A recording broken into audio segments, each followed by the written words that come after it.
আজকের লেকচারের টপিক হচ্ছে বর্তমান প্রেক্ষাপটের নিরিখে 5টি মৌলিক নসিহত যেগুলো একজন মুসলিমের জীবনে খুবই গুরুত্বপূর্ণ প্রভাব বিস্তার করবে ইনশাআল্লাহ। আল্লাহ পাক আমাদের সবাইকে আলোচনা শুনে বুঝে আমল করার তৌফিক দান করুন। সর্বপ্রথম আল্লাহ পাক আমাকে আমল করার তৌফিক দান করুন, অতঃপর আপনাদের সবাইকে তৌফিক দান। আল্লাহ সুবহানাহু ওয়া তাআলা আমাদেরকে খেলার ছলে সৃষ্টি করেন নাই, তাই করেছেন কি? আল্লাহ সুবহানাহু ওয়া তাআলা এই পুরো মহাবিশ্ব, আসমান জমিন, সাত আকাশ, এই পৃথিবী, জিন ও মানব জাতি, এই সব কিছুই একটা মহৎ বিশাল উদ্দেশ্যকে সামনে রেখে সৃষ্টি করেছে। আল্লাহ পাক কিন্তু খেলার ছলে এগুলো সৃষ্টি করেন নাই। আপনারা একটু আমার সাথে মনোযোগ দিবেন, তাহলে আলোচনা করে মজা পাওয়া যাবে ইনশাআল্লাহ। খেলার ছলে আল্লাহ পাক কোনো কিছু সৃষ্টি করেন নাই। উদ্দেশ্যটা কি? উদ্দেশ্য হচ্ছে আল্লাহ পাক বলছেন সূরা মুলকের মধ্যে। কোন সূরা? সূরা মুলক। আমরা রাতের বেলা তেলাওয়াত করার অভ্যাস করব ইনশাআল্লাহ। এটা গুরুত্বপূর্ণ আমল এবং সুন্নাহ।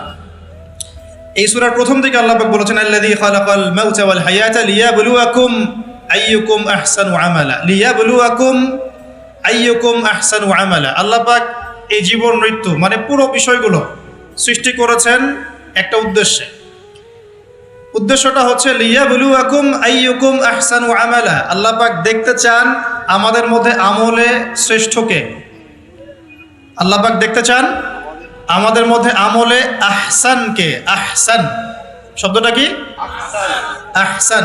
হাসান মানে হলো উত্তম, আহসান মানে সবচেয়ে উত্তম, কবির মানে হলো বড়, আকবার মানে কি বলেন? সবচেয়ে বড়, সগীর মানে ছোট, আসগর মানে সবচেয়ে ছোট। তো এখানে যে শব্দটা ব্যবহার করা হয়েছে এটাকে আমরা আরবি ব্যাকরণের ভাষায় বলি ইসমে তাফজিল, আর ইংরেজিতে বলি সুপারলেটিভ ফর্ম। কি ফর্মস? সুপারলেটিভ তো বোঝেন, যেটা দিয়ে সর্বোচ্চটা বোঝায়।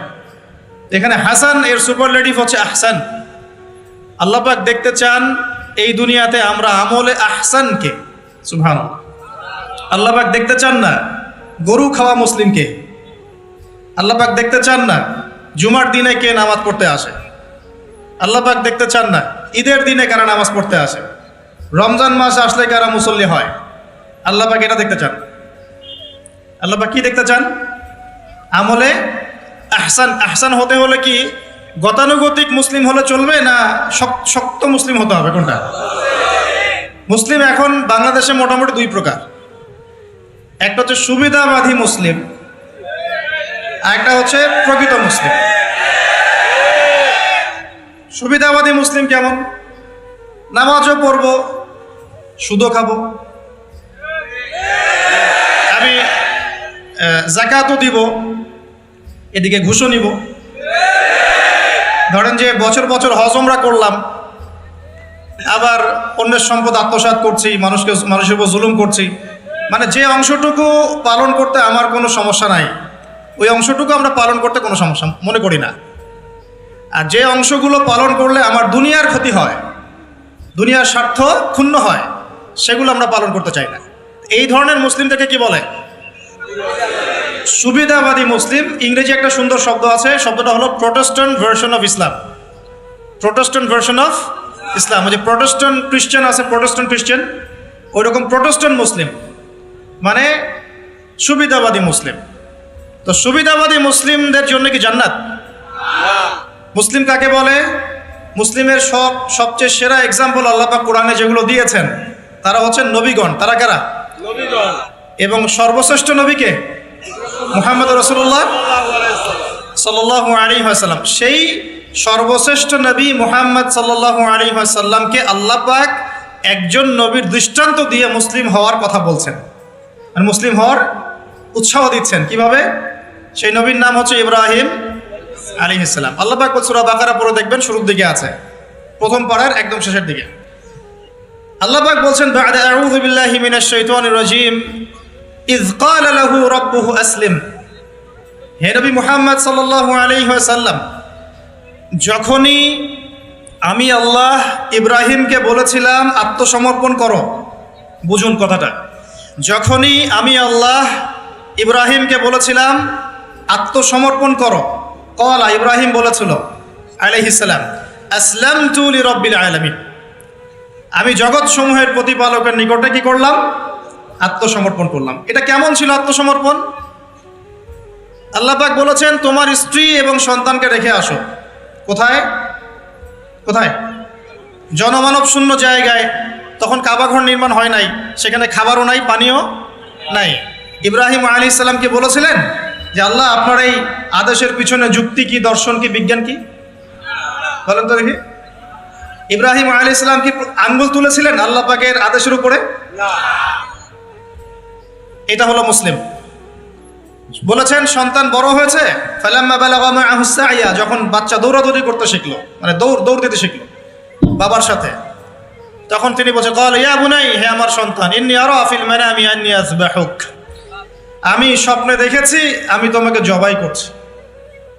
ফানজুর মাযা তারা, তোমার কি রায় আমাকে বলো। সন্তান ইসমাঈল বলছেন ইয়া বাতি, হে আমার বাবা, ইফআল মা তুমার, আপনাকে যে আদেশ করা হয়েছে আপনি তাই করুন।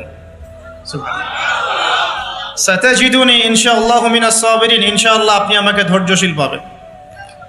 এই যে বাবা ছেলে, এটা হলো মুসলিম, এটা হলো ইসলাম। ইয ক্বালা লাহু রাব্বুহু আসলিম, আল্লাহ যখন তাকে বলেছেন আত্মসমর্পণ করো, ব্যাস তিনি বিনা বাক্য ব্যয়ে আল্লাহ পাকের হুকুমের সামনে মাথা পেতে দিয়েছে। এর নাম হলো কি? এখন বলেন এই মানদণ্ডে আমরা কতজন মুসলিম আছি এখন? নামাজের বৈজ্ঞানিক ব্যাখ্যা খোঁজে মানুষ এখন, রোজার বৈজ্ঞানিক ব্যাখ্যা খোঁজে, যাকাতের অর্থনৈতিক ব্যাখ্যা খুঁজি। ব্যাখ্যা তো আছে, আছে না নাই? এই ব্যাখ্যা আমার না জানলেও চলবে। ব্যাখ্যা আছে, ব্যাখ্যা মিলতে পারে, আবার আমার মানে সংকীর্ণ বুদ্ধিতে নাও আসতে পারে। তো আল্লাহ পাক হুকুম করেছেন, বাস যথেষ্ট আমার জন্য। আল্লাহ পাক হুকুম করেছেন তাওহীদ শিখতে হবে, শিখবো। আল্লাহ হুকুম করেছেন 5 ওয়াক্ত সালাত পড়তে হবে, পড়তে হবে। আল্লাহ পাক হুকুম করেছেন যদি আমাদের নেশাব পরিমাণ সম্পদ হয় যাকাত দিতে হবে, বাস দিতে হবে। আল্লাহ পাক মা বোনদেরকে হুকুম করেছেন বালেগা হয়ে গেলে কি করবে? বালেগা হওয়ার আগেও পর্দা করার সিস্টেম আছে, মানে চর্চা করতে হবে। মা বোনদেরকে পর্দা করতে বলেছেন, বাস পর্দা করতে হবে। আল্লাহ পাক বলেছেন সামর্থ্য হয়ে গেলে হজ করো। আল্লাহ পাক আমাকে আপনাদের সবাইকে হজ করার তৌফিক দান করুন, হজ করবে। আল্লাহ পাক বলেছেন যেখানে জুলুম হচ্ছে একে প্রতিহত করো, করতে হবে। প্রতিহত করার অর্থ এই নয়, প্রতিহত করার অর্থ কি? প্রতিহত করার কয়েকটা অর্থ থাকে। সামর্থ্য থাকলে হাত দিয়ে, সামর্থ্য থাকলে কি দিয়ে?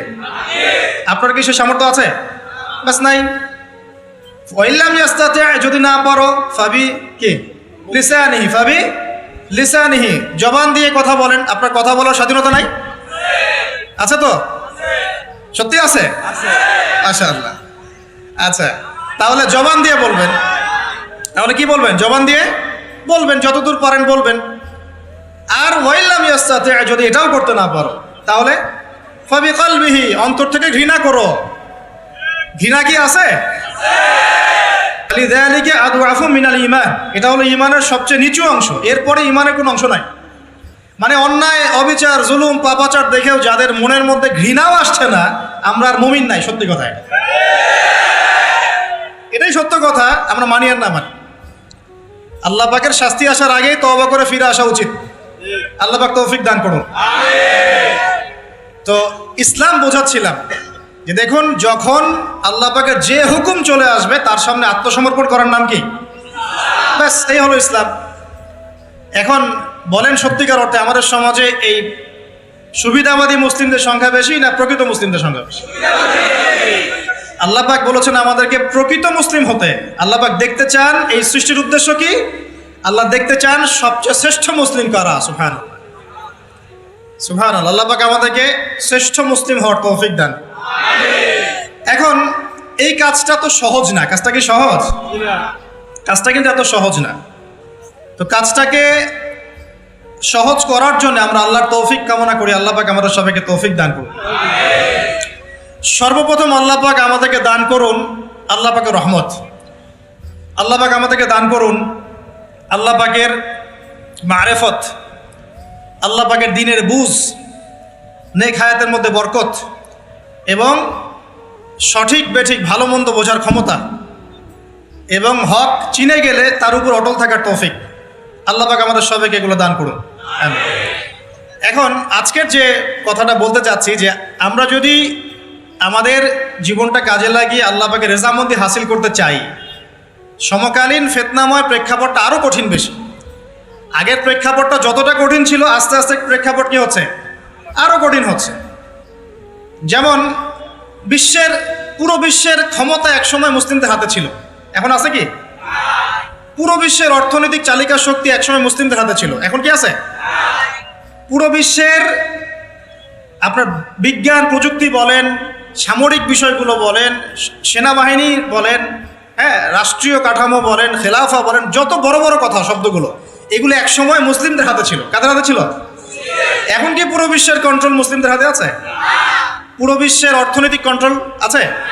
পুরো বিশ্বের পলিটিক্যাল কন্ট্রোল, পুরো বিশ্বের এই যে বড় বড় অস্ত্রশস্ত্রগুলো মুসলিমদের হাতে আছে? মিডিয়াগুলা, প্রযুক্তি? তো এখন প্রেক্ষাপট তাহলে আরো বেশি জটিল। তার উপরে আবার সামাজিক ফিতনা আছে, বেপর্দার ফিতনা আছে, সমকামিতা আছে, পর্নোগ্রাফি আছে, জুয়া আছে, কিশোর গ্যাং আছে, মাদকাসক্তের সয়লাভ আছে, বেপর্দা নারীদের সয়লাভ আছে না? মিডিয়ার প্রোপাগান্ডা আছে, জুলুম আছে, কত কি আছে। এই সব কিছু মিলায় এই যুগে তো চলা আরো কঠিন কিনা? এই যুগে চ্যালেঞ্জটা আরো কঠিন কিনা? এজন্যই এরকম একটা যুগের কথা বলে নবী সাল্লাল্লাহু আলাইহি ওয়াসাল্লাম সুসংবাদ দিয়েছেন আমাদেরকে। কি সুসংবাদ? নবীজি বলছেন, ইন্না মিন ওয়ারাকুম জামানা সাবরিন, বলেন সাল্লাল্লাহু আলাইহি ওয়াসাল্লাম, তোমাদের সামনে একটা কঠিন সময় আসছে, কঠিন সময়। উদাহরণ দিতে গিয়ে নবীজি বলছেন সময়টা এমন কঠিন যে হাতের মধ্যে আগুন ধরাটা যতটা কঠিন, হাতে ঈমান ধরে রাখা অত কঠিন হবে। আগুন ধরা কঠিন না সহজ? আগুন ধরা কঠিন না সহজ? নিঃসন্দেহে কঠিন। তাহলে ঈমান ধরে রাখাটাও হবে ওই রকম কঠিন। তার মানে বুঝতে পারছি এখন আমরা যারা ঈমান নিয়ে চলাফেরা করার দাবি করছি কিন্তু ওই রকম হিট ফিল করছি না, তাহলে ঈমানেও সমস্যা নাকি? আচ্ছা, নবীজি বলছে সুসংবাদ হচ্ছে ওই জামানাতে যদি তোমরা আমার সুন্নতের উপরে অটল থাকতে পারো, ভালো করে শোনেন দিনী ভাইরা, ওইরকম ফিতনাময় পরিবেশে কঠিন জামানায় যদি তোমরা আমার সুন্নত, আমার আদর্শের উপরে অটল থাকতে পারো, আল্লাহ পাক তোমাদেরকে 50 জন শহীদ সাহাবীর নেকি দিবেন। তাহলে আমাদের তো পথ পেয়ে গেলাম, আমরা কি এই সমাজ থেকে এখন পালিয়ে যাব না এখানে থেকেই পরিবর্তনের চেষ্টা করব? কোনটা? ব্যাস, আমাদের কাজও পেয়ে গেলাম। এখন এই পুরো কাজ, নিজে আমল করা, দিন শেখা, পরিবার, সমাজ, দিনের দাওয়াত, এই সব কিছুকে একসাথে রেখে, সামনে রেখে মোটামুটি ভাবে 5টা কাজ আমাদেরকে করতে হবে। রাজি আছেন ইনশাআল্লাহ? কয়টা কাজ করবো ভাই? আসলে বললে অনেক বলা যায়, কিন্তু এতগুলো আপনি মনে রাখতে পারবেন না। আর আমি একটা জিনিস আপনাদেরকে বলে দেই যে একদিনের ওয়াজ মাহফিল দিয়ে দিন কায়েম হবে না। কথা বুঝতে পারছেন? এই যে ওয়াজ হলো, আয়োজন হলো, আপনারা আসলেন, লেকচার শুনলেন, আমি আসলাম 8 ঘন্টা জার্নি করে, আবার 8 ঘন্টা জার্নি করে গেলাম, 1-1.5 ঘন্টা আলোচনা করলাম, এটাই সব কিছু না। এখানে আপনাদের নিবেদিত প্রাণ কিছু ভাই তৈরি করতে হবে, যারা এখানে দিনের মেহনত করবেন, দাওয়াতের মেহনত করবেন, শিক্ষা প্রতিষ্ঠান করে তুলবেন, একটা কমিউনিটি করে তুলবেন, এক কথা একটা ইসলামী কমিউনিটি করে তুলবেন। এটা না হওয়া পর্যন্ত একদিনের মাহফিল দিয়ে কিচ্ছু হবে না। তা আপনারা কি একদিনের মাহফিল করতে চান না দিনের দাওয়াতের কাজ সারা জীবন করতে চান? কোনটা? আল্লাহ কবুল করুন। এই জন্যই বলেছি এবার আরো অনেক কথাই বলেছি, সামনে আরো শুনবেন ইনশাআল্লাহ, যে এই রাতের বেলা এই যে সারা রাত জেগে জেগে ওয়াজ করা, 11টা 12টা 1টা, হ্যাঁ, এই সুন্নতটা চেঞ্জ করতে হবে। এই সুন্নতটা কি করতে হবে? চেঞ্জ করতে হবে। সর্বোচ্চ রাত 10টা যথেষ্ট। কারণ হচ্ছে এখান থেকে যদি বাসায় যাই, রাস্তায় তো আমার 4-5-6 ঘন্টা চলে যাবে, রাতের ঘুম নাই। এভাবে যদি দিনের পর দিন কেউ রাতে না ঘুমায়, শরীর ভালো থাকবে? ওই রকম সতেজ মাথা নিয়ে কি দিনের কাজ করতে পারবো? আর আপনারা রাত জেগে জেগে ওয়াজ শুনলেন, ফজরের নামাজ নাই, লাভ হলো? এজন্যে এবার অনেক মাহফিল আমি নিজেও ক্যান্সেল করে দিয়েছি। ভাই মাহফিল আমি এভাবে করতে পারবো না, আল্লাহর ওয়াস্তে মাপ চাই। যদি বাদ জোহর বা বাদ আসর বলেন যেতে পারবেন, তাহলে বাসায় গিয়ে রাত্রেবেলা এশার নামাজ পড়ে ঘুমানো যাবে, ফজরের পর থেকে পড়াশোনা করা যাবে। মানে সুন্নতের খেলাফ কোনো কাজ করে কিন্তু দিন কায়েম হবে না। ইনশাআল্লাহ আমি আশা করি অন্যান্য ওলামায়ে কেরামরা এগুলো নিয়ে কথা বলবেন এবং আমাদের এই যে চলমান একটা রাত জায়গার একটা মানে খারাপ অভ্যাস, এটাকে দূর করতে হবে। এই জন্য 11টা ঠিক আছে, 11টা টাইম পারফেক্ট। তা আমরা ওই 5টা বিষয় শিখবো ইনশাআল্লাহ। তার আগে বলছিলাম একদিনের ওয়াজ দিয়ে কিচ্ছু হবে না, আপনাদের মধ্যে কিছু নিবেদিত প্রাণ মানুষ তৈরি করতে হবে। প্রত্যেকটা জায়গায় একটা করে দারুল ইলম মানে জ্ঞানের মার্কাজ দরকার। কিসের দরকার? এখানে মসজিদ, মাদ্রাসা, ঈদগাহ সব মিলে একটা ক্যাম্পাস থাকতে হবে। এখান থেকে দিনই ইলম শেখানো হবে, ছেলে মেয়েদেরকে দিন শিক্ষা দেওয়া হবে, মা বোনদের জন্য দিন শেখার ব্যবস্থা থাকবে, জেনারেল শিক্ষিত ভাইদের জন্য কোর্স থাকবে, দাওয়াতের মেহনত থাকবে। এভাবে যখন একটা কমিউনিটি গড়ে উঠবে তখন বাংলাদেশের মধ্যে আরো আমূল পরিবর্তন আসবে ইনশাআল্লাহ। আল্লাহ পাক আমাদের সবাইকে এই কথাগুলো বোঝার তৌফিক দান। তো কথা বললে ভাই অনেক কথা বলা যায়, মোটা দাগে 5টা আমাদের কর্তব্য এখন আল্লাহ পাক আমাদের সবাইকে করার তৌফিক দান করুন। এক নাম্বার হচ্ছে দুনিয়ায় সফল হতে, পরকালে আল্লাহ রেজামন্দি হাসিল করতে এবং দিন ইসলামকে আল্লাহর জমিনে বিজয়ী করতে সর্বপ্রথম আমাদের ঐক্যবদ্ধভাবে যে কাজটা করতে হবে সেটা হলো আল্লাহর দ্বীনের জ্ঞান শেখা। আল্লাহর দ্বীনের ইলম অর্জন করা। একদম মুখস্থ করে নেন আজকের লেকচার। কি অর্জন করা? ইলম অর্জন করা, দ্বীনি ইলম অর্জন করা। আপনি দুনিয়াবি ইলমে ডক্টর, ইঞ্জিনিয়ার, পাইলট, ব্যারিস্টার, জজ যাই হন, দ্বীনি ইলম অর্জন করতে হবে। আপনি যেই হন না কেন, যে কেউ হন না কেন, দ্বীনি ইলম আপনাকে অর্জন করতে হবে। কতটুকু অর্জন করতে হবে? কতটুকু? যতটুকু অর্জন করলে আমি শিরক চিনতে পারি, তাওহীদ চিনতে পারি, আমি সুন্নত চিনতে পারি, বেদাত চিনতে পারি, আমি হালাল চিনতে পারি, হারাম চিনতে পারি, আমি হক চিনতে পারি, বাতিল চিনতে পারি, আমি ঈমান ভঙ্গের কারণ জানতে পারি, আমি ওযু, গোসল, নামাজ, ইকামত, কালিমা, আমাদের এই যে বুনিয়াদী শিক্ষা, দ্বীন ইসলামের বুনিয়াদী শিক্ষা আমাকে অর্জন করতেই হবে। রাজি আছেন ইনশাআল্লাহ? বাংলাদেশের বহু মানুষ নামাজ ঠিক মতো পড়তে জানে না, বহু মানুষ ওযু করতে জানে না, বহু মানুষ ইস্তেনজাও করতে জানে না, আর বহু মানুষ কোরআন তেলাওয়াতও করতে জানে না। কোরআন তেলাওয়াত বিশুদ্ধ করে না শিখলে আপনি আজান দিতে পারবেন না, একামত দিতে পারবেন না।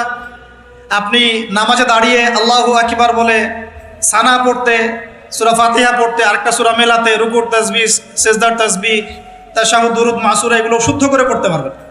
আর শুদ্ধ করে যদি না পড়েন অর্থ বিকৃত হয়ে যাবে প্রচুর। মানে আমরা তো নামাজকে কি যে বানিয়ে ফেলেছি, আল্লাহ মাফ করুন, সুবহানাল্লাহ। মানে নতুন নতুন কত শব্দ বের করে ফেলেছি নামাজের মধ্যে। আর কি একটু অর্থের পার্থক্যের কারণে ঈমান কুফরের মতো অবস্থা চলে আসতে পারে। বিশুদ্ধ করে তাজবিদ সহকারে কোরআন তেলাওয়াত করা শিখতে হবে প্রথমে আপনাকে। মাদ্রাসায় যেতে হলে যাবেন, মক্তবে যেতে হলে যাবেন, প্রয়োজনে টিচারকে বাসায় নিয়ে এসে যদি পড়তে পারেন পড়েন, যেভাবে হোক আপনাকে কোরআন তেলাওয়াত শিখতেই হবে। আল্লাহ পাক তৌফিক দান। আমরা নামাজের মধ্যেই বলছি আলহামদুলিল্লাহ, আলহামদুলিল্লাহ রাব্বিল আলামিন। কি এটা? এটা কি পড়লেন মন্ত্র? আলহামদুলিল্লাহ রাব্বিল আলামিন এটা কি? আলহামদুলিল্লাহ। এই যে আলহামদু শব্দটা সঠিক করে উচ্চারণ করতে পারছেন অনেক। আলহামদু মানে সমস্ত প্রশংসা আল্লাহর জন্য। আলহামদুলিল্লাহ সমস্ত প্রশংসা। আলহামদুলিল্লাহ কি? আলহামদুলিল্লাহ মানে সমস্ত নিন্দা আল্লাহর জন্য। নাউযুবিল্লাহ। আমার কথা কি বিশ্বাস করছেন না? ওলামায়ে কেরামকে জিজ্ঞাসা করেন, কুল হু আল্লাহু আহাদ এটা কি? কুল হু আল্লাহু আহাদ মানে কি? তো কুল মানে খাও, কুল মানে কি? কুল হু আল্লাহু আহাদ, বলুন তিনি আল্লাহ এক। শব্দের অর্থ আছে তো? এখানে পেশাব করিবেন না, করিলে এত টাকা জরিমানা। আর কমাটা যদি নায়ের পরে নিয়ে বসাই তাহলে এখানে পেশাব করিবেন না, করিলে।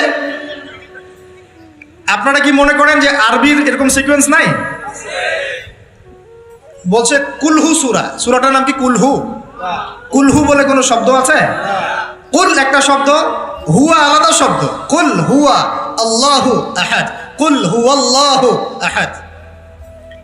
এই তো আমরা কত ভুল করি পদে পদে। সামি আল্লাহু লিমান হামিদা আছে না? সামি আল্লাহ, আল্লাহ তার কথা শোনেন। লিমান হামিদা, যে তার প্রশংসা করে, মানে যে আল্লাহর প্রশংসা করে আল্লাহ তার কথা শোনেন। এন্ড আমরা শব্দ বানিয়েছি সামি আল্লাহ হুলিমান হামিদা। তো হুলিমান হামিদা কি শব্দ? হুলিমান হামিদা বলে কোনো শব্দ আছে? সামি আল্লাহু লিমান হামিদা, সামি আল্লাহু লিমান হামিদা। তো এই যে পদে, আমি বলতে গেলে নামাজ নিয়ে রাত পার হয়ে যাবে। পদে পদে পদে পদে আল্লাহু আকবার শব্দটা আল্লাহু আকবার, আল্লাহু আকবার বানিয়ে দেয়। আকবার, আকবার মানে কি? অনেকের আজান শুনে মনে হয় যে গিয়ে একটা পিটন লাগাই দিয়ে, একামত শুনলে মনে হয় যে একটা পিটন লাগাই দেয়। কাতকা মাতিস সালা, কাতকা মাতিস সালা, এটা আবার কি? এগুলো কি মানে এই যে এগুলো কেন হচ্ছে জানেন? একটাই কারণে, কারণ বিশুদ্ধ করে আমরা কুরআনুল কারীম তেলাওয়াত করা শিখছি না। তো দিন কায়েম করবে, দাওয়াতের কাজ, মেহনত, জিহাদ, একামতে দিন, কত বড় বড় কথা। আর বেসিক এই কোরআন তেলাওয়াত করা শেখার নাম নাই। আমরা ইয়াংদের মধ্যে একটা সমস্যা দেখছি এখন, ফ্যান্টাসি। ফ্যান্টাসি ফ্যান্টাসি মানে আগে হয়তো মানে বিপথে ছিল, হেদায়েত পেয়েছে, ইসলামের দিকে এসেছে। এখন অনেক বড় বড় স্বপ্ন, মাশাআল্লাহ, স্বপ্ন দেখা ভালো, বড় বড় স্বপ্ন, বড় বড় ইচ্ছা।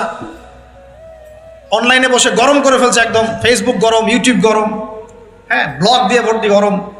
কিন্তু বেসিক যে কোরআন তেলাওয়াতটা করা শিখবে সেটা ঠিক নয়।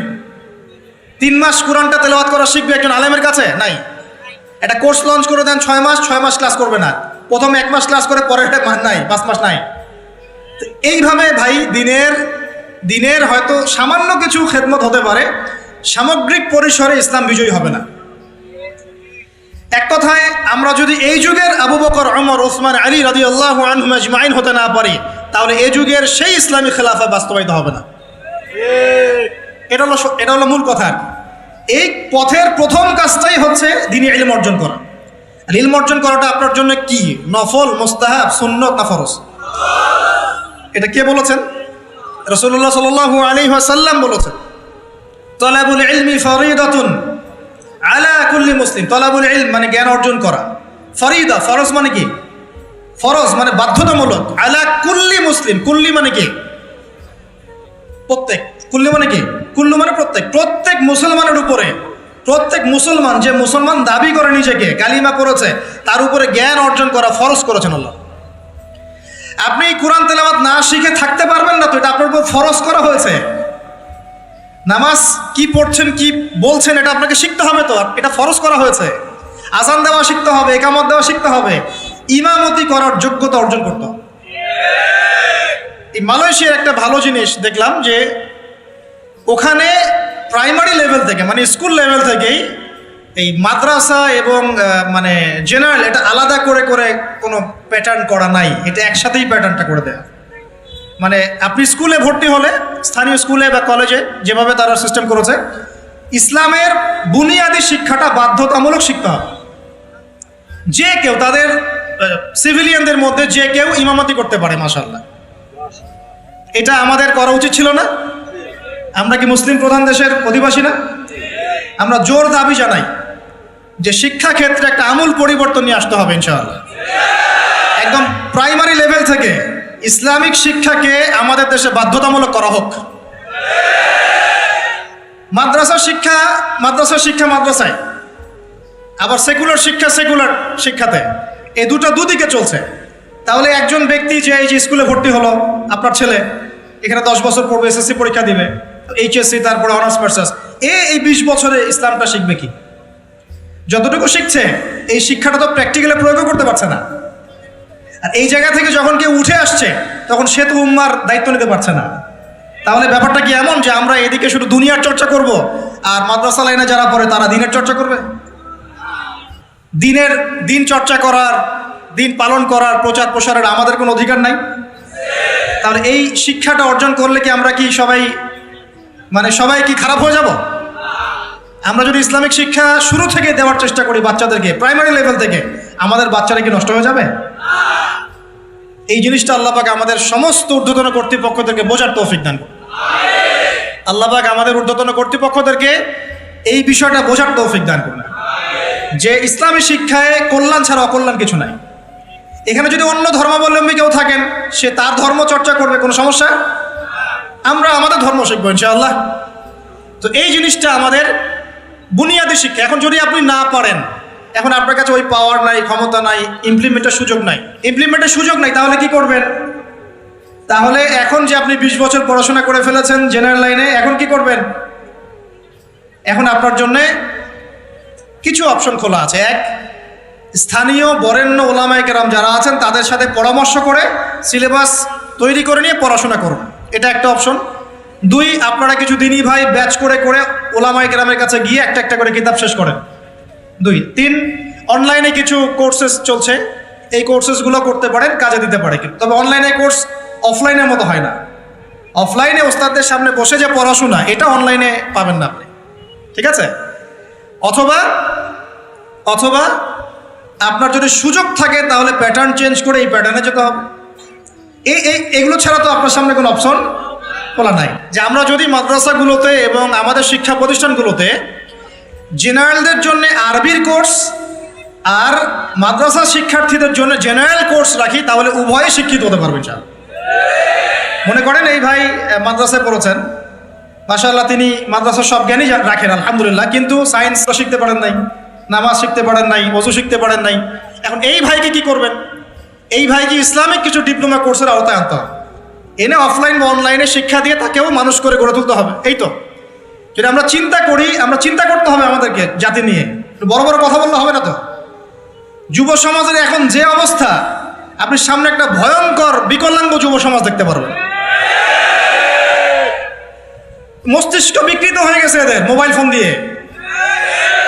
মোবাইল ফোন, পর্নোগ্রাফি, মেয়েদের ফিতনা, হারাম অ্যাফেয়ার্স, মাদক, জুয়া, টিকটক, এই করতে করতে এদের মস্তিষ্কের সুস্থতা নষ্ট হয়ে গেছে। আল্লাহর কসম করে বলছি, এরা সুস্থ না। একটা চিত্র খুব কমন দেখতে পারবেন, 10টা-20টা ছেলে গোল হয়ে বসে আছে ফোন নিয়ে, সবার মনোযোগ নিচের দিকে।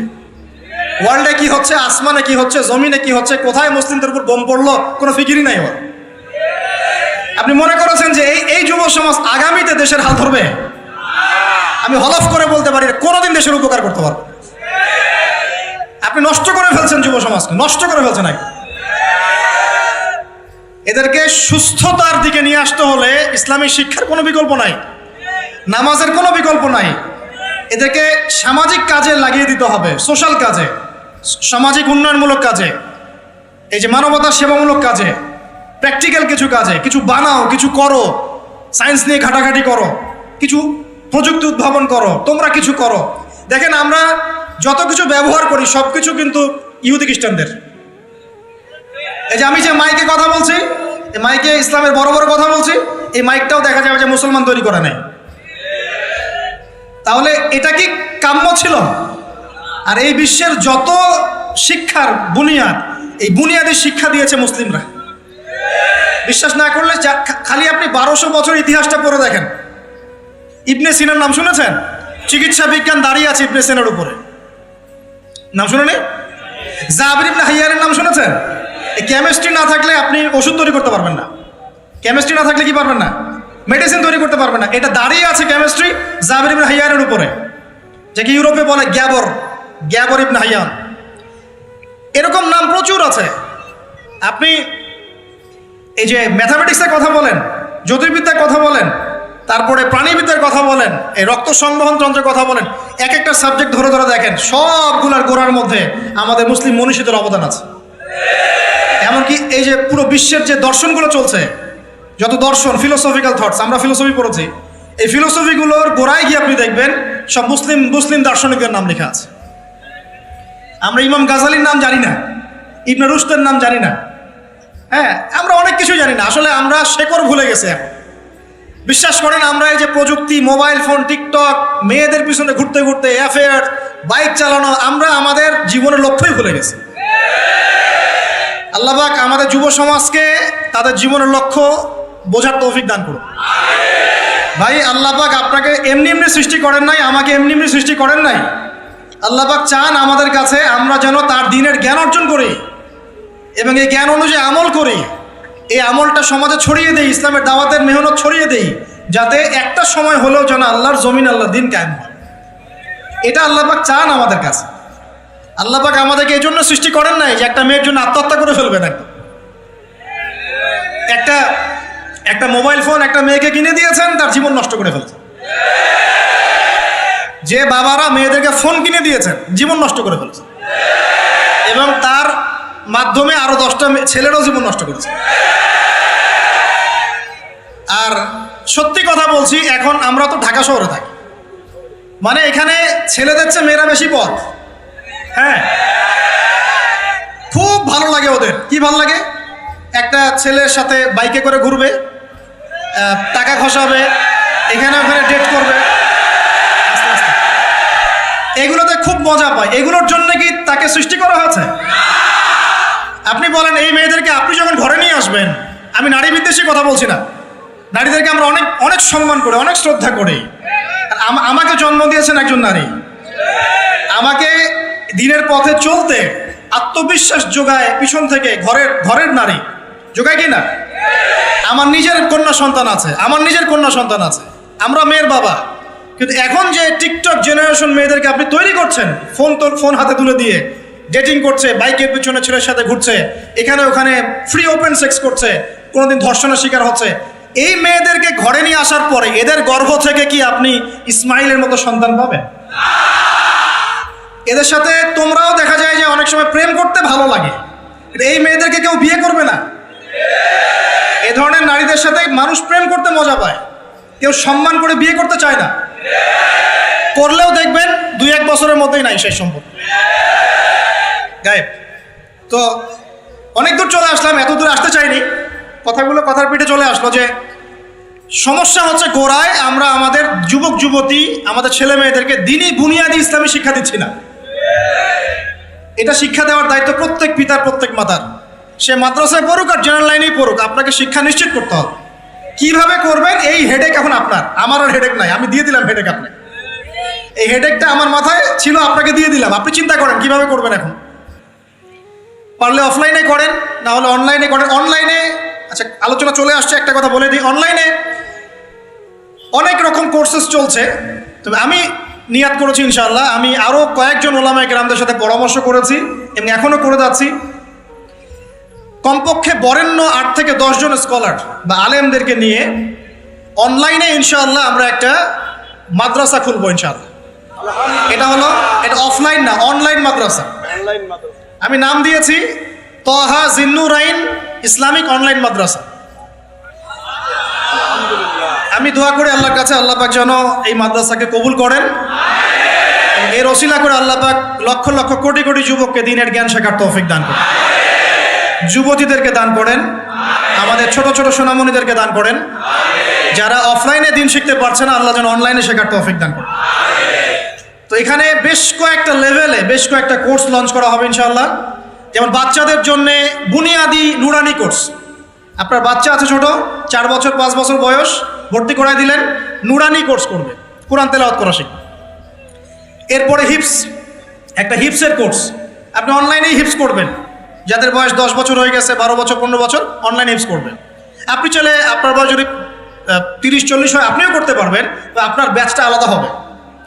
এরপরে হচ্ছে আমাদের জেনারেল ভাইদের জন্য, জেনারেল শিক্ষিত দিনী ভাইদের জন্য ইসলামিক ডিপ্লোমা কোর্স।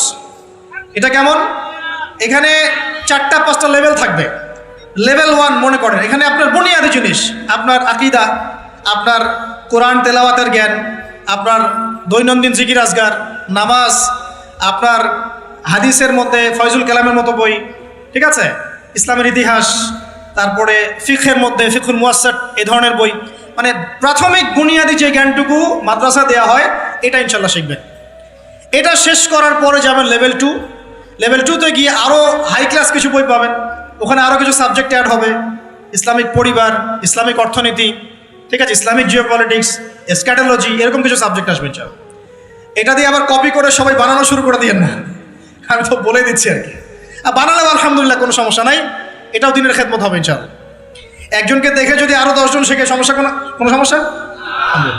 এভাবে লেভেল 3তে গিয়ে আপনি মাদ্রাসায় যেগুলো নাহু, হেদায়েতুন নাহু, হেদায়া কুদুরি, এই ধরনের বইগুলো পড়ানো হয়, এগুলো শিখবেন ইনশাআল্লাহ। শেষ লেভেলে গিয়ে আপনি জালালাইনের মতো তাফসীর শিখবেন ইনশাআল্লাহ।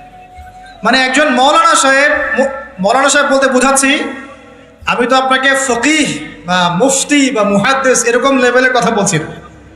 একজন আলেম, একজন জাননেওয়ালা বুঝওয়ালা মানুষ যতটুকু দিনের জ্ঞান অর্জন করেন, ইনশাআল্লাহ এই জ্ঞানটুকু আপনি লেভেল 1, 2, 3, 4, 5 এভাবে আপনি অর্জন করবেন ইনশাআল্লাহ।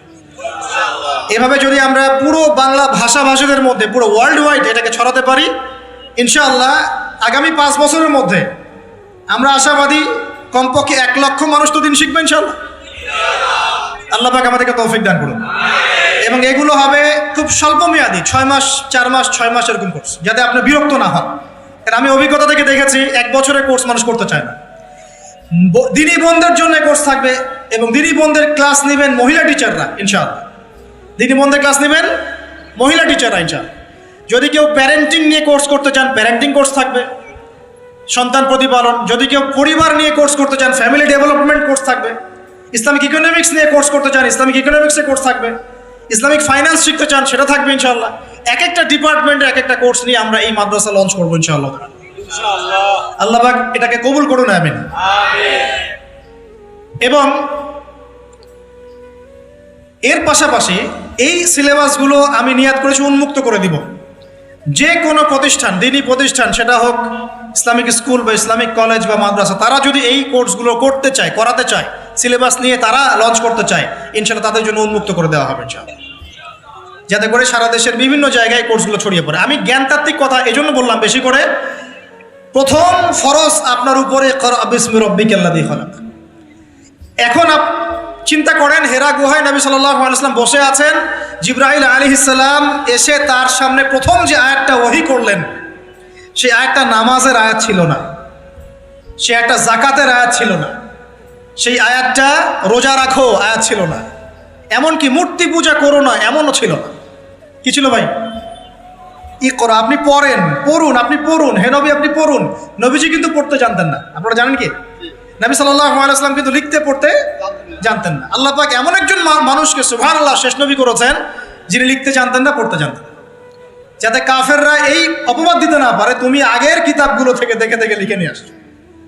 সুবহানাল্লাহ, আল্লাহু আকবার। তো নবী সাল্লাল্লাহু আলাইহি ওয়াসাল্লাম বলেন, মা নবী কারি, আমি তো পড়তে জানি না। তিনি কি বলছেন?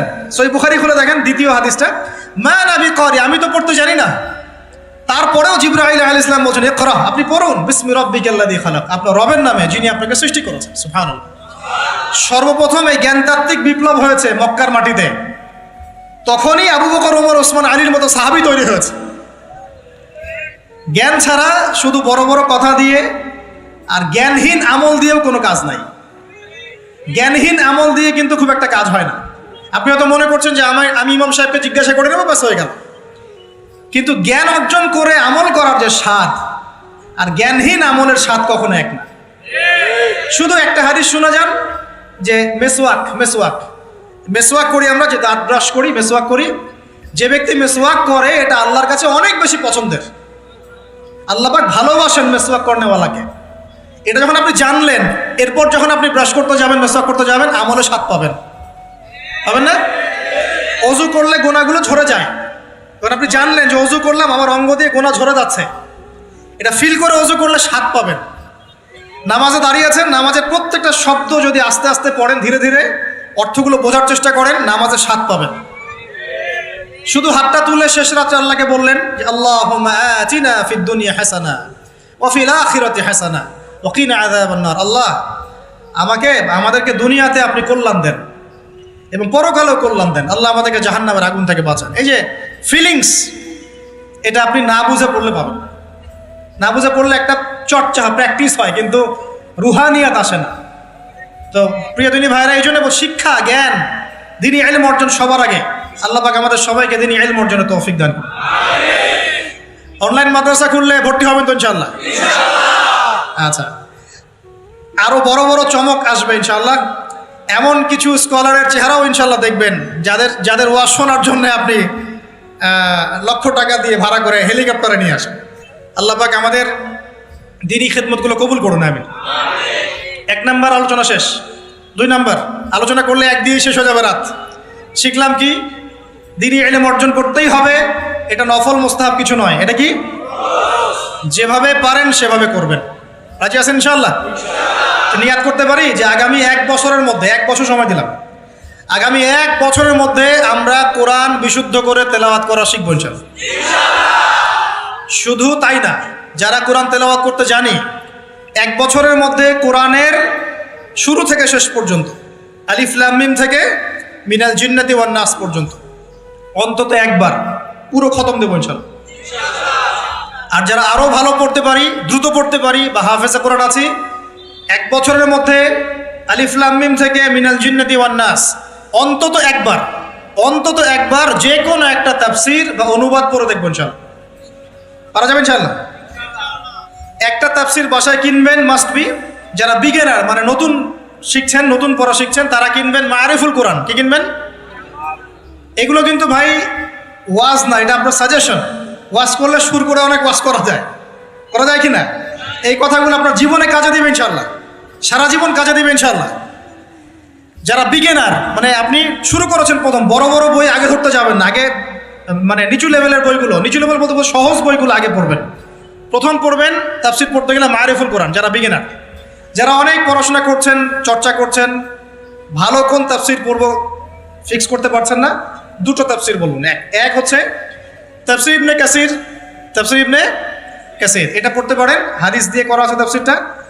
অথবা আমার সবচেয়ে ফেভারিট তাফসীর, সেটা হলো তাফসীরে জালালাইন। তাফসীরে এটা রহমতের বৃষ্টি, চিন্তা করেন না। কিসের বৃষ্টি? বদরের যুদ্ধের আগের রাত্রে বৃষ্টি হয়েছে। বদরের যুদ্ধের আগের রাত্রে কি হয়েছে? ওই বৃষ্টির সম্পর্কে আল্লাহ পাক বলেছেন এটা হলো রহমতের বৃষ্টি, যাতে তোমাদের কলব শক্ত হয়। আর আমাদের হাতে এখন 15-20 মিনিট সময় আছে, আমরা গুটিয়ে নিব। তো তাফসীর কোনটা পড়বেন বিগিনাররা? তাফসীরে মারিফুল কোরআন, ঠিক আছে, বাংলা অনুবাদ আছে।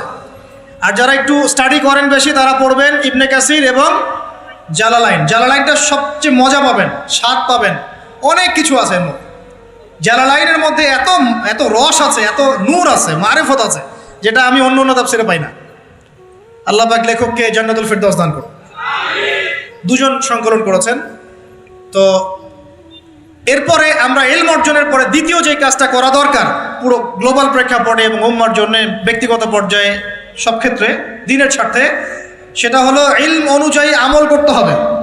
ইলম অনুযায়ী আমল শুরু হবে ভাই আগামীকাল থেকে না, আজকে রাত থেকে ইনশাআল্লাহ। আগামীকাল থেকে আমল না, এখন থেকে আজকে রাত থেকে আমল ইনশাআল্লাহ। এই রাতের আমল কি? ঘুমানোর সময় ঘুমানোর সুন্নত, সূরা মুলক তেলাওয়াত করবেন, আয়াতুল কুরসি পড়বেন, সূরা ফাতিহা, ফালাক, নাস, ইখলাস, পারলে সূরা ওয়াকিয়া ইত্যাদি পড়ে নিজেকে দম করে নেবেন, ব্যাস, তারপরে ঘুমিয়ে যাবেন। ঘুমানোর সময় আল্লাহুম্মা বিইসমিকা আমুতু ওয়া আহইয়া, এই সময় দোয়া কবুল হবে। বৃষ্টির সময় কি হয়? আচ্ছা, আমরা মাঝখানে দোয়া করে নেই, বৃষ্টি যদি শেষ হয়ে যায় আবার আমরা দোয়া করে আল্লাহ পাক আমাদের সবাইকে দ্বীনি ইলম অর্জনের তৌফিক দান করুন। আমাদের সবাইকে আল্লাহ পাক দ্বীনি ইলম অনুযায়ী বেশি বেশি আমল করার তৌফিক দান করুন। আল্লাহ পাক বক্তা শ্রোতা সবাইকে, খাস করে আমাদের যুব সমাজকে আল্লাহ পাক লম্বা নেক হায়াত দারাজ করুন। আল্লাহ পাক আমাদের সবাইকে আদর্শ পরিবার করে দিন। আমাদের সন্তানদেরকে আল্লাহ পাক মানুষ করার তৌফিক দান করুন। আমাদেরকে আল্লাহর ঘর জিয়ারতের তৌফিক দান করুন। আল্লাহ পাক আমাদের সবাইকে দিন রাত দাওয়াতের কাজ করার তৌফিক দান করুন। আল্লাহ পাক আমাদের সবার মধ্যে যে অসুস্থতাগুলো আছে, সমস্ত অসুস্থতা আল্লাহ দূর করে দিন। আল্লাহ পাক আমাদের হায়াতে রিজিকে বরকত দান করুন। আল্লাহ পাক আমাদের মা বোনদেরকে পর্দায় থাকার তৌফিক দান করুন। আল্লাহ পাক আমাদের সমাজ, আমাদের রাষ্ট্র, আমাদের প্রশাসন, আমাদের সরকার সবাইকে হেদায়েত করুন। আল্লাহ পাক আমাদের মধ্যে আপোষে মিল মহব্বত দান করুন। আল্লাহ পাক আমাদেরকে আল্লাহর জমিনে আল্লাহর দ্বীন কায়েমের তৌফিক দান করুন। 2 নম্বর কাজ, ইলম অনুযায়ী আমল করা। ইলম অনুযায়ী আমল শুরু হবে কালকে থেকে, এখন থেকে। আমল করা মানে হচ্ছে এক কথায় আমাদের জীবনের প্রতিটা কাজ রাসূলুল্লাহ সাল্লাল্লাহু আলাইহি ওয়াসাল্লামের সুন্নাহ মাফিক করব ইনশাআল্লাহ। রাজি আছি তো ইনশাআল্লাহ? এই ঘুম থেকে শুরু হবে। আপনার ঘুমটা এখন সুন্নাহ মাফিক হবে, আমারটা কিন্তু হবে না। এই যে রাত্রে করে আমরা জার্নি করছি, এটা সুন্নাহ মাফিক হচ্ছে না। আল্লাহ কাছে মাফ চাই, আল্লাহ পাক ওজর দেখবেন ইনশাআল্লাহ। তবে অভ্যাস করবেন এশার নামাজের পরেই কি করতে? ঘুমাতে, যাতে করে তাহাজ্জুদে আপনি উঠতে পারেন। ওই বরকতময় সময় আল্লাহ পাক প্রথম আকাশে নেমে আসেন। কিভাবে নেমে আসেন এটা বোঝার বা জানার দরকার নাই আমার। আল্লাহ পাকের রহমত নেমে আসে, আল্লাহ রাব্বুল আলামিন আহ্বান করতে থাকেন, কে আছো আমার কাছে কিছু চাইবে আমি তোমাকে দিব, কে আছো আমাকে ডাকবে আমি তোমার ডাকে সাড়া দিব, কে আছো আমার কাছে ক্ষমা চাইবে আমি তোমাকে ক্ষমা করে দিব। আমরা তখন ঘুম, মাশাআল্লাহ। কারণ আমরা টিকটক চালিয়েছি 3টা পর্যন্ত, ফেসবুক ইউটিউবিং করেছে 2:30 3টা পর্যন্ত। শেষ রাত্রে আল্লাহ পাক যখন নেমে আসে আহ্বান করেন, নাফরমান গাফেল বান্দা আমরা ঘুমিয়ে থাকি, আস্তাগফিরুল্লাহ। অথচ ওই সময়ে যে দোয়াই করা হবে আল্লাহ কবুল করবেন ইনশাআল্লাহ। আমাদের দোয়ার অভাব, কত দোয়া, কত চাওয়া। চাওয়ার জন্য হুজুরের কাছে আসতে হয় না, চাওয়ার জন্য শেষ রাত্রে জায়নামাজে দাঁড়িয়ে যান, আল্লাহ কবুল করবেন ইনশাআল্লাহ। শেষ রাত্রে যদি আমরা জাগতে না পারি আমাদের দ্বারা দিন কায়েম হবে না ভাই। সাহাবীরা যারা বদর, উহুদ, খন্দকে যুদ্ধ করেছেন তারা শেষ রাত্রের দরবেশ ছিলেন, দরবেশ, শেষ রাত্রের দরবেশ। আর দিনের বেলা ঘোরসাওয়ার, কি বুঝলেন? শেষ রাত্রে দরবেশ মানে একদম আল্লাহওয়ালা মানুষ। শেষ রাত্রে চোখের পানিতে জায়নামাজ ভিজে যাইতো, দাড়ি ভিজে যাইতো। এই মানুষগুলো আবার দিনের বেলা ছুটতেন, ঘোড়া ছুটাতেন, তাদের হাতে ইসলাম বিজয় লাভ করেছে। অতএব শেষ রাত্রে জাগার অভ্যাস করে আল্লাহ পাক তৌফিক দান করুন। সাউন্ড শুনতে পাচ্ছেন? আচ্ছা, ঠিক আছে। তাহলে আমল শুরু হবে আজকে থেকে, রাত থেকে। তারপর দিন ঘুম থেকে উঠলেন, ফজর নামাজ জামাতে পড়বো না পড়বো না? নামাজের পরে তেলাওয়াত করবো না করবো না? জিকির আজকার করবো না করবো না? তারপর একটু পড়াশোনা করবো কিনা? খাওয়া দাওয়া কেমন হবে? 7 পেট নাকি নবী সুন্নাহ মাফিক? কাফেররা খায় 7 পেট, কয় পেট? আর মুমিন বান্দা খায় পেটের 3 ভাগের 1 ভাগ। খাওয়ার টেবিলে হেরে গেলে যুদ্ধের মাঠে জিততে পারবেন না। খাওয়ার টেবিলে হেরে গেলে যুদ্ধের মাঠে জিততে পারবেন না। যুদ্ধ মানে আদর্শিক যুদ্ধের কথা বলছি, ইলেকশনের যুদ্ধের কথা বলছি না, ঠিক আছে? আল্লাহ মাফ করো। তো এই সিজনগুলো আসলে অনেক ভাই মারা যায় কিনা? আল্লাহ পাক আমাদেরকে আপোষের এই ফিতনা থেকে হেফাজত করুন। সব পশ্চিমা ষড়যন্ত্র, এগুলো কি সবকেই বলেন পশ্চিমা ষড়যন্ত্র। ভাইয়ে ভাইয়ে মারামারি লাগিয়ে দিয়ে নাকে তেল দিয়ে ঘুমায় ওরা ভাইয়ে ভাইয়ে মারামারি লাগিয়ে দিয়েছে, ভাই ভাই, মুসলিম মুসলিম, ভাই ভাই। ওরা এখন মারামারি কর, আমরা নাকে তেল দিয়ে ঘুমাই। এই হলো অবস্থা। আর আমরা বুঝতেও পারছি না যেটা আমরা ওদের ষড়যন্ত্রের মধ্যে পড়ে গেছি। আল্লাহ আমাদেরকে মাফ করুন। অনেক ইসলামপন্থী ভাই এখানে নেমে পড়েন, কি মনে করে নামেন আল্লাহ ভালো জানেন। তবে জেনে রাখেন এই পথে নবী সাল্লাল্লাহু আলাইহি ওয়াসাল্লামের দাওয়াত এবং ইকামত দিন ছিল না। নবী সাল্লাল্লাহু আলাইহি ওয়াসাল্লামের পথেই দিন কায়েম হবে ইনশাআল্লাহ। আল্লাহ পাক আমাদেরকে পশ্চিমা গোলক ধাঁধা থেকে হেফাজত করুন। এখন আসেন ভাই, তাহলে আমরা আমাদের জীবনের প্রত্যেকটা কাজ যদি নবী সুন্নাহ মাফিক করি, এলেম অনুযায়ী আমল হয়ে যাবে ইনশাআল্লাহ। রাজি আছি তো ভাই? বাস এতটুকু কথা। এখন শুধু কি ব্যক্তিগত আমলই আমার দিনের অন্তর্ভুক্ত, না আমার পরিবার, সমাজ, অর্থনীতিও আছে? কোনটা? আমার পারিবারিক জীবন তাহলে কার সুন্নত মোতাবেক চলবে, নবীর সুন্নত না পশ্চিমা সুন্নত?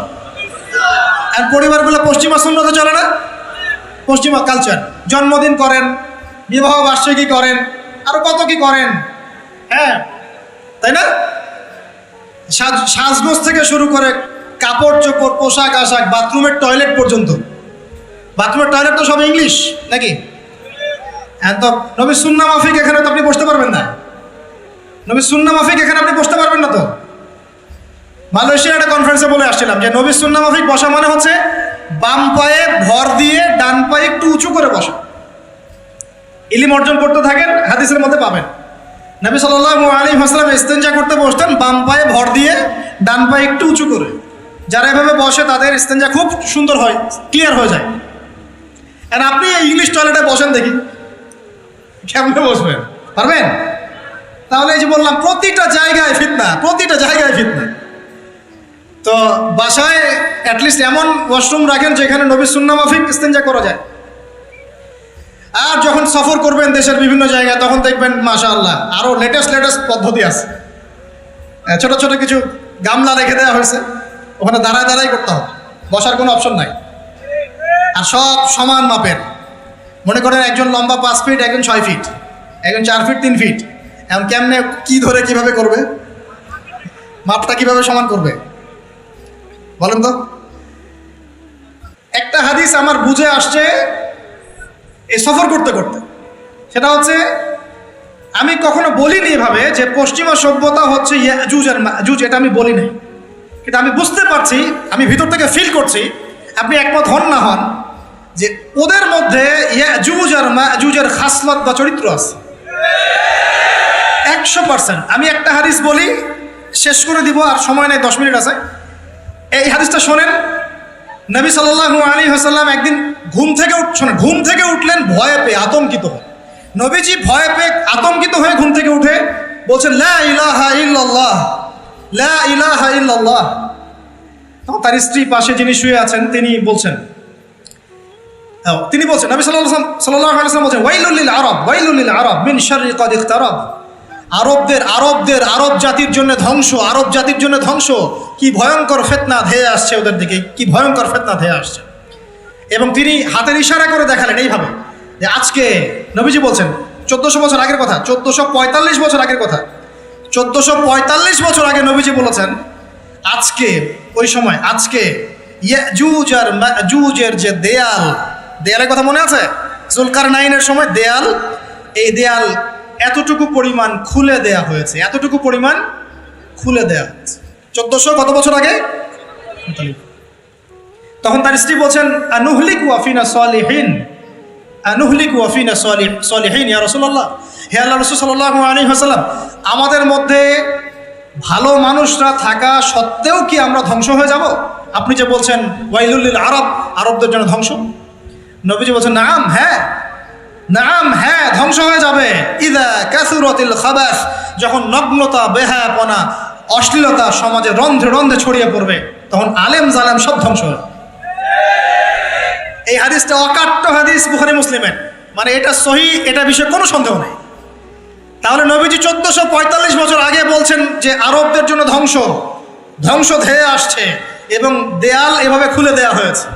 কাদের দেয়াল? ইয়াজুজ আর মাজুজ। আর ইয়াজুজ আর মাজুজের সাথে আরবদের ধ্বংসকে সম্পর্কিত করা হলো না? ইয়াজুজ আর মাজুজের সাথে আরবদের ধ্বংসকে সম্পৃক্ত করা হলো এবং বেহায়াপনাকে সম্পৃক্ত করা হলো, সরি, তাই না? বুঝতে পারছেন? আরব জাতির ধ্বংসের সাথে ইয়াজুজ মাজুজকে কানেক্টেড করা হলো এবং অশ্লীলতাকে, কি বলেন, অশ্লীলতাকে কানেক্টেড করা হলো।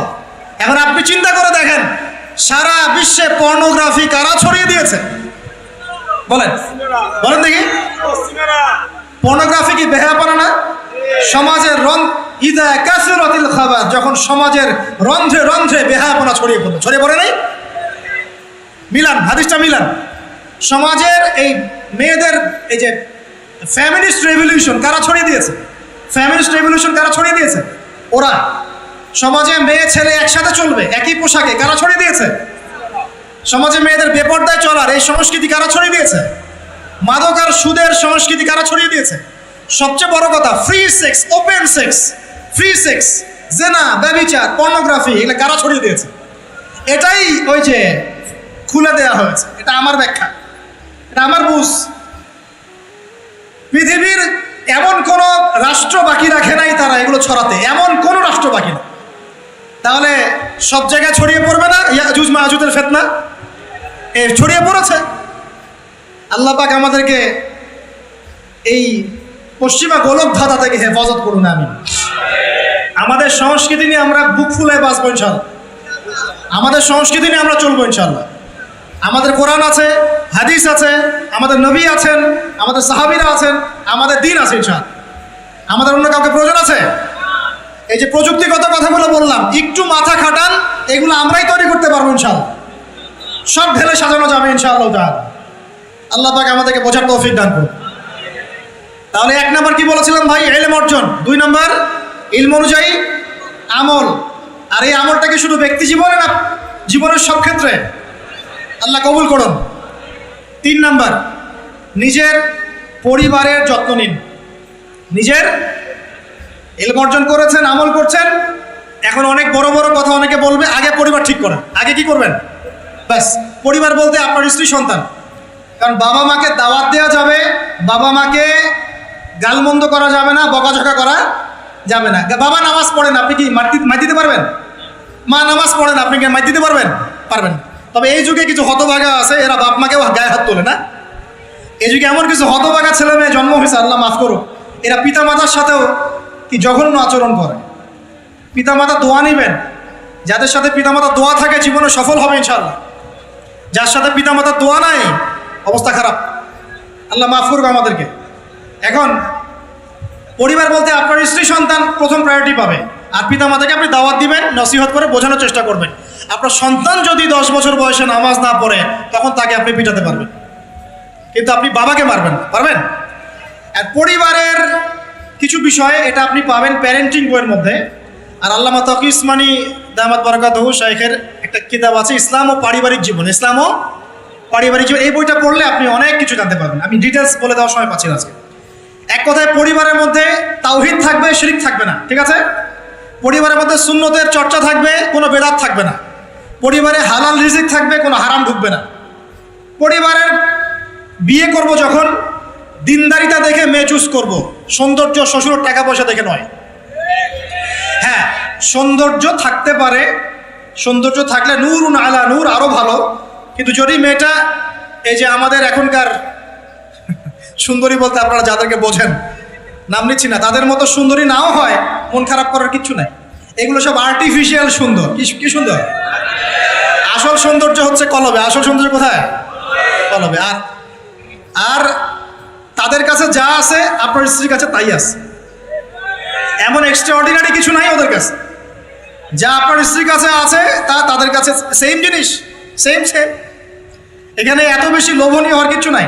পর্নোগ্রাফি দেখতে দেখতে মানুষের মাথাটা এমন নষ্ট হয়ে গেছে, নিজের স্ত্রীকে এখন আর ভাল লাগে না, মানুষের বউকে ভাল লাগে, তাই না? এটার একমাত্র কারণ পর্নোগ্রাফি দেখা। যারা পর্নোগ্রাফিতে আসক্ত, আল্লাহ পাকের কাছে তওবা করবেন, বের হয়ে আসবেন, না হলে আপনি জীবনে কখনো সুখী হতে পারবেন না। আপনি মন থেকে কখনো কনফিডেন্ট থাকতে পারবেন না, সুখী হতে পারবেন না। আল্লাহর সামনে দাঁড়ায় চোখের পানি ফেলতে পারবেন না, চোখটা নষ্ট হয়ে গেছে। তো আল্লাহ পাক আমাদের যুবক ভাইদেরকে পর্ন থেকে হেফাজত করুন। নিজের দৃষ্টি নত রাখবেন, ইনশাআল্লাহ আল্লাহ পাক আপনাকে খাদিজা রাদিয়াল্লাহু আনহার মতো স্ত্রী দিবেন ইনশাআল্লাহ। ইনশাআল্লাহ তাআলা আল্লাহর প্রতি ভরসা রাখেন, আল্লাহ পাকের কাছে যা চাবেন ইনশাআল্লাহ পাবেন। আল্লাহর প্রতি যে ধারণা রাখবেন আল্লাহ তেমনই হবেন ইনশাআল্লাহ। কেউ যদি ধারণা রাখে আল্লাহ আমার সাথে নাই, আল্লাহ আমাকে দিবে না, আল্লাহ তার সাথে থাকবে না। কে ধারণা রাখে আল্লাহ আমার সাথে আছে, আল্লাহ আমার সাথে আছে, আল্লাহ আমাকে বুঝেন, আল্লাহ আমাকে দিবেন, আল্লাহ অবশ্যই দিবেন ইনশাআল্লাহ। ওয়া ইয়াতাওয়াক্কাল আলাল্লাহি ফাহুয়া হাসবুহ, যে ব্যক্তি আল্লাহর প্রতি তাওয়াক্কুল করে আল্লাহ তার জন্য একদম যথেষ্ট হয়ে যাবে। হাসবুনাল্লাহ ওয়া নি'মাল ওয়াকিল, বলেন হাসবুনাল্লাহ ওয়া নি'মাল ওয়াকিল। স্ত্রী চুজ করবেন কি দেখে? শ্বশুরের টাকা, যৌতুক নেবেন, দিনদারিতা। আর দিনদারিতা কি বাইরের বোরখা দেখেই ফিক্স করা যাবে? বোরখাওয়ালা মেয়েরা তো এখন গ্রামে গঞ্জে, হাট বাজারে, সব জায়গায় কফি শপে বসে বসে ট্রেডিং করছে না? বোরখাওয়ালা মেয়েদের কত ড্যান্স দেখা যায় ইউটিউবে, অনলাইনে। ভাই এগুলো আমি দেখি না, কিন্তু চোখে পড়ে যায় মাঝে মাঝে। 3 নম্বর কি বলেছে ভাই বলেন? আদর্শ পরিবার গঠন করা। কোন বইয়ের নাম বললাম? কার বই পড়বেন? আল্লামা তাকি উসমানী দামাত বারাকাতুহু, বইটার নাম কি? ইসলাম ও পারিবারিক জীবন। ইসলাম ও পারিবারিক জীবন কিনতে পারবেন তো ইনশাআল্লাহ? বন্ধুদের সাথে চা খেতে বসলে 1000 টাকা বিল হয়, এখন 500 টাকা বিল হয় না? একটা বই কিনতে 200 টাকা লাগে না। কিনতে পারবো কিনা? যারা বই কিনে বইয়ের প্রতি মহব্বত রাখবে আল্লাহ ওদেরকে ইলম দান করবেন ইনশাআল্লাহ। আমি একদিন বলেছি না, বই নিয়ে একটা লেকচার দিয়েছি না? বই কিনতাম টাকা বাঁচিয়ে বাঁচিয়ে, বিশ্বাস করেন এখন বই হাদিয়াই পড়ে শেষ করতে পারি না আমরা। হাদিয়ার পর হাদিয়া বই পড়ে আছে বাসা, শেষই করতে পারছি না। বইয়ের প্রতি মহব্বত রাখেন, আল্লাহ পাক আপনাকে অনেক জ্ঞান দিবে ইনশাআল্লাহ। 4 নাম্বার, খুব শর্ট করে শেষ করি। 4 হচ্ছে আমাদের রিজিকটা হালাল করতে হবে। রাজি আছি ইনশাআল্লাহ? রিজিক হালাল মানে কি? রিজিকের মধ্যে কোনো সুদ থাকবে না। রিজিকে কোনো সুদ যে খায় সে মায়ের সাথে জেনা করে, সুদ যে খায় সে আল্লাহ এবং তার রাসূলের সাথে যুদ্ধ করে। মেরাজের রাতে নবী দেখে এসেছেন সুদখোরের পেটের মধ্যে সাপ কিলবিল করছে, রক্তের নদীতে ফেলে মাথা ফাটিয়ে দেওয়া হচ্ছে। আল্লাহ এবং তার রাসূলের সাথে যুদ্ধ করে কেউ সফল হতে পারবে? আল্লাহর ওয়াস্তে সুদের চাকরিটা ছেড়ে দেই ভাই, আল্লাহর ওয়াস্তে ছেড়ে দেই, সুদের চাকরি ছেড়ে দেই। আল্লাহর হাতে আমার রিজিক, আল্লাহই খাওয়াবেন ইনশাআল্লাহ। সারা দুনিয়ার লক্ষ কোটি মাখলুককে আল্লাহ যদি খাওয়াতে পারেন, আমাকেও সুদ ছাড়া খাওয়াতে পারেন। খালি ধৈর্য ধরেন, রিজিক আসবেই ইনশাআল্লাহ। আর যেখানে ঘুষ সেখানে নাই, যেখানে ঘুষ সেখানে আমি নাই। এখানে ভাই যদি কোনো সরকারি কর্মকর্তা থাকেন বা কেউ যদি ঘুষের সাথে সম্পৃক্ত থাকেন, সরকারি বেসরকারি যেই হন, আজকে রাত্রে বাসায় গিয়ে খাস তওবা করে নেন, আল্লাহ আমি জীবনে যত অর্থনৈতিক অন্যায় করেছি আমাকে মাফ করুন। আল্লাহ পাক মাফ করে দিবেন ইনশাআল্লাহ। এবং আগামী জীবনে ঘুষমুক্ত জীবনযাপন করার চেষ্টা করি, আল্লাহ তৌফিক দান করুন। অমুসলিমরা এখন এইসব সংস্কৃতি মেনে চলে, মুসলিমরা কেন মানবে না? মানা উচিত কি না? আল্লাহ তৌফিক দান করুন। আর ব্যবসার মধ্যে কিন্তু অনেক রিজিক আছে, 10 ভাগের 9 ভাগই কোথায়? ব্যবসায়। শুধু চাকরির পিছনেই ছুটবেন না। আর চাকরি যদি করেন অনেস্টির সাথে করবেন, উদ্যোক্তা হন, অর্থনৈতিকভাবে নিজেকে স্বাবলম্বী করার চেষ্টা করেন, তারপরে বিয়ে শাদী করতে যান। আল্লাহ পাক তৌফিক দান করুন। না হলে ছেলে মানুষের সম্মান কমে যায়, ছেলে মানুষকে হাত পাততে হলেই সম্মান কমে যায়। তো প্রিয় ভাইরা, 4 নম্বর নসিহত খুব সংক্ষিপ্ত করে, আমাদের রিজিক হতে হবে কি ভাই? হালাল। আমি এমন আলেমকে চিনি, এমন আলেমের সোহবতে গিয়েছিলাম যে বাহিরের হোটেলের মুরগির গোশত, গরুর গোশত খায় না। অবাক হলেন তাই না? হজ করতে গিয়েছে, সেখানেও খায় না, ফল খেয়ে থাকে, কারো রুটি খেয়ে থাকে, দুধ খেয়ে থাকে। কারণ এই মুরগি যে জবাই করার সময় বিসমিল্লাহ বলা হয়েছে কোনো গ্যারান্টি নাই। এই গরু জবাই করার সময় বিসমিল্লাহি আল্লাহু আকবার বলা হচ্ছে কোনো গ্যারান্টি নাই। এখানে যদি ব্যবসায়ী ভাইরা থাকেন, আমি নসিহত করব, অনুরোধ করব, সব সময় জবাই করার সময় আল্লাহর নাম নিয়ে জবাই করুন। আপনাদের হোটেলের এই পণ্য সবাই খাচ্ছে, একজনের জন্য সবাইকে হারামখোর বানাবেন না। আল্লাহর ওয়াস্তে মানুষকে হারামখোর বানাবেন না। বিসমিল্লাহি আল্লাহু আকবার বলে জবাই করবেন। আল্লাহ পাক তৌফিক দান করুন। সন্দেহ আছে না একটা? আচ্ছা। অতএব হালাল খাওয়ার চেষ্টা করে আল্লাহ পাক তৌফিক দান করুন। এমন অবস্থা, মানুষ দাওয়াত দিলে আমরা এখন বলি, মানুষ দাওয়াত দিলে আমরা বলি যে আল্লাহর কসম দিয়ে বলছি আপনি নিশ্চিত করেন এর মধ্যে কোনো হারাম টাকা নাই, তাহলে খাবো ভাই, না হলে খাবো। নিশ্চিত করতে পারলে খাবো, না হলে খাবো না। এভাবে রিজিকটাকে শক্ত করে হালাল করার চেষ্টা করি। আল্লাহ আমাদের সবাইকে তৌফিক দান করুন, আমিন। একটা দোয়া পড়লে হালাল রিজিক পাওয়া যায়, আমার সাথে পড়েন, আল্লাহুম্মা ইকফিনি বিহালালিকা আন হারামিকা ওয়া আগনিনি বিফদলিকা আম্মান সিওয়াকা। এই দোয়াটা পড়লে ইনশাআল্লাহ হালাল রিজিকের প্রাচুর্য আসে। আল্লাহ তৌফিক দান করুন। আর 5 নম্বর হচ্ছে ভাই, ইলম অর্জন, আমল, পরিবার গঠন এবং হালাল খাওয়ার সাথে আমাদের সবাইকে, প্রত্যেক মুসলিম ভাইকে, শুধু আলেম, দায়ী, মুআল্লিম, ইমাম সাহেব তাদের জন্য নয়, প্রত্যেক মুসলিম ভাইকেই কমপক্ষে পার্ট টাইম দাওয়াতি কাজ করতে হবে। রাজি আছি? কমপক্ষে পার্ট টাইম, ফুল টাইম না হোক, কমপক্ষে পার্ট টাইম দাওয়াতি কাজ করতে হবে। ডক্টর জাকির নায়েক স্যার এই কথা বলেন। তিনি বলেন যে প্রত্যেক মুসলমানকে, কনভারসেশনের মধ্যে এক ফাঁকে বলছিলেন যে প্রত্যেক মুসলমানকে কমপক্ষে পার্ট টাইম, দিনে 1 ঘন্টা, দিনে আধা ঘন্টা, দিনে 2 ঘন্টা দাওয়াতি কাজ করতে। এভাবে যদি সবাই মিলে উম্মার দায়িত্ব কাঁধে নেই, দিন এগিয়ে যাবে ইনশাল্লাহ, প্রচার বাড়বে, প্রসার বাড়বে, কায়েমও হবে ইনশাল্লাহ। হবে কিনা ইনশাল্লাহ? বাংলার ঘরে ঘরে তকি উসমানী তৈরি করতে হবে, হাফিজাহুল্লাহ, পারবেন তো? বাংলার ঘরে ঘরে বড় বড় আলেম তৈরি করতে হবে, বাংলার ঘরে ঘরে আলেম তৈরি করতে হবে, ঘরে ঘরে আলেম। আল্লাহ পাক তৌফিক দান করুন। এখন দাওয়াতি কাজ করার আগে নিজের ইলম অর্জন করতে হবে, দাওয়াতি কাজ করার যোগ্যতা অর্জন করতে হবে, নিজের আধ্যাত্মিকত্ব আনতে হবে, তাজকিয়া আনতে হবে। এবং আরেকটা কথা বলতে ভুলে গেছি, হকপন্থী আলেম ওলামার সাথে সম্পর্ক রেখে সোহবতে থাকবেন। একা একা থাকবেন না, একা একা চলবেন না, একা একা চলবেন না, আলেম ওলামার সাথে পরামর্শ করে চলবেন। দাওয়াতি কাজ করলে কি পাবেন ভাই? একটা হাদিস দিয়ে শেষ করে দেই। দাওয়াতি কাজ করলে যা পাবেন, নবী সাল্লাল্লাহু আলাইহি ওয়াসাল্লাম বলেছেন, কোন ব্যক্তির দাওয়াতে যত মানুষ এই কল্যাণের পথে আসবে, সমস্ত কল্যাণের একটা অংশ নেকি ওই ব্যক্তি পাবেন। মানে আপনি দাওয়াতি কাজ করছেন, আপনার দাওয়াতি কাজের বদৌলতে যত মানুষ দিনের দিকে আসছে, দিনের বুঝের দিকে আসছে, নামাজ পড়ছে, কোরআন তেলাওয়াত করছে, ইত্যাদি ভালো কাজ করছে, সমস্ত নেক আমলের একটা অংশ আপনার আমল নামায় অটোমেটিক যোগ হবে ইনশাআল্লাহ। খুশি হন নাই? এর চেয়ে বড় কোনো ব্যবসা নাই, এর চেয়ে বড় কোনো ব্যবসা নাই। আর যদি কেউ মানুষকে ভুল পথে ডাকে, এই যে ভুল দাওয়াতি কাজ করে, মানুষকে বিভ্রান্তির দিকে ডাকে, তাহলে সমস্ত মানুষের গুনার একটা অংশ ওই ব্যক্তির আমল নামে চলে যায়। নাউজুবিল্লাহ। আর আমরা যদি দাওয়াতি কাজ ছেড়ে দেই, আল্লাহ রসুল বলেছেন আল্লাহ পাকের পক্ষ থেকে গজব আসবে, সুম্মা তাদউনাহু, এরপর তোমরা আল্লাহকে ডাকবে, লা ইউস্তাজাবু দুআকুম, তোমাদের দোয়া আল্লাহ কবুল করবে। বলেন নাউজুবিল্লাহ। অতএব আমরা নিজেরা দাওয়াতি কাজ করব, পরিবারের তালিম চালু করব, পরিবারের মধ্যে ইসলামের দাওয়াতি কাজ থাকবে, কমিউনিটি করব, মাদ্রাসা, মসজিদ, মক্তব, বিভিন্নভাবে ইসলামের সম্ভাব্য সকল মাধ্যমে, বর্তমান সমসাময়িক সম্ভাব্য সকল মাধ্যমে দাওয়াতি কাজ করবো ইনশাআল্লাহ।